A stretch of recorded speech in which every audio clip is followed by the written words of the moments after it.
In today's video, I'm going to teach you QuickBooks, how to match payments and invoices. If you've received a payment from a customer and you want to correctly apply that payment to their open invoice in QuickBooks, this is a very simple process once you know where to go.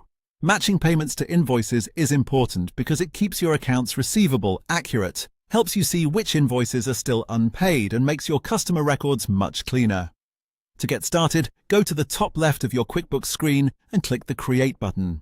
This is where you'll find the option to enter different types of transactions, including customer payments.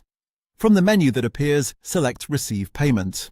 This opens the payment entry screen, which is where you'll record the money that came in and link it to the correct invoice or invoices. Next, choose the customer who has the open invoice and is also making the payment. This part is important because QuickBooks uses the customer selection to pull up any unpaid invoices connected to that customer. If you choose the wrong customer, you won't see the right invoices, so take a second to confirm you've selected the correct one.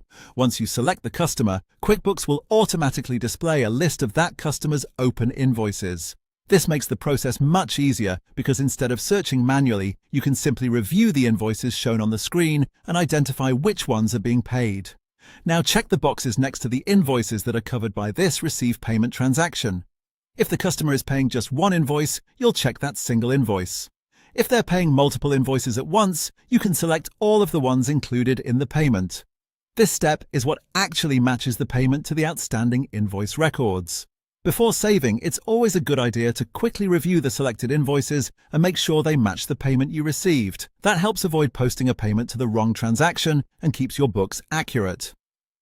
When everything looks correct, click Save, and that's it. Your payment is now recorded and matched to the selected invoice or invoices in QuickBooks. This is one of those small bookkeeping tasks that makes a big difference in keeping your records organized.